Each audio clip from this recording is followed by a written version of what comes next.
OAS said legal actions in Guatemala appears aimed at keeping President-elect from taking power.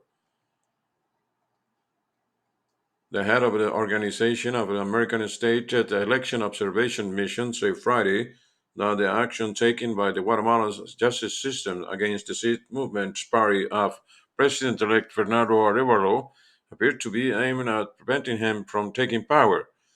Arevalo echoes that concern on its own news conference Friday, in which he called on Guatemalans to resist what he characterized as an attempt to overthrow his government before he takes office. The president-elect also has received a phone call from the U.S. Vice President Kamala Harris, congratulate him on his victory and plans to work closely with his government as the Biden administration works to make the transition to Arevalo appear inevitable. Eladio Loizaga of the Organization of American States told a special meeting of the Permanent Council of the August 28th election vote was a peaceful and transparent elections that left no doubt as the will of the people. But in summarizing the various legal action taken by the Attorney General's office against the seat movement, Loizaga said there appears to be clear political intent. Given the documented conditions, it's impossible that the electoral observation mission will arrive at any other conclusion than in this very specific case, the mechanism and tools of Guatemalan justice are being used politically against the seat movement, he said, adding that the behavior of the Guatemalan authorities has been selective, disproportionate, and clearly tolerated to the political movement.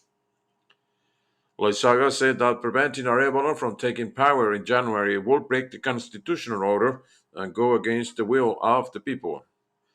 At the request of prosecutors, a judge suspended the seat movement's legal status for alleged wrongdoing and in the party's collection of the signatures it needs to register years earlier.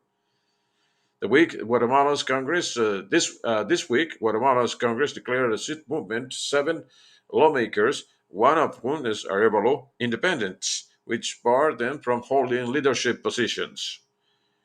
Arevalo won the runoff against former First Lady Sandra Torres by more than 20 points. She has not conceded, and her party has alleged fraud, something Loizaga said was not supported by evidence. Arevalo named Attorney General Consuelo Porras, anti-corruption prosecutor Rafael Curuchiche, and the judge who ordered his party's suspension as among those working to keep him from taking office. We are seeing a coup d'etat in motion in which the justice apparatus is used to violate justice, Arevalo said. Ahead of next January's swearing in, we alert the Guatemalan people that there are still 4 months during which these political mafias will try to consummate the coup d'etat, he said. People's resistance is legitimate, he added. Guatemalan Foreign Minister Mario Bucaro, who was present at AOAS meeting, downplayed the motion of any turmoil in the country's politics, saying there is no electoral crisis and there is peace. Later Friday, the White House announced that U.S. Vice President Kamala Harris spoke with Arevalo. She congratulated him on his victory, discussed our shared interests in combating corruption, supporting civilian security, and increasing economic opportunity, according to the summary of the call provided by the White House. Harris has previously identified corruption as one of the factors driving immigration from Guatemala. Coup was the latest show of support by the U.S. government for Arevalo since his election.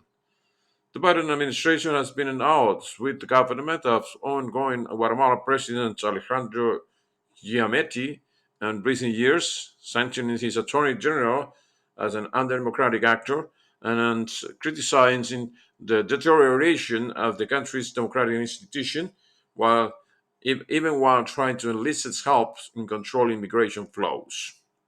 This is Radio News.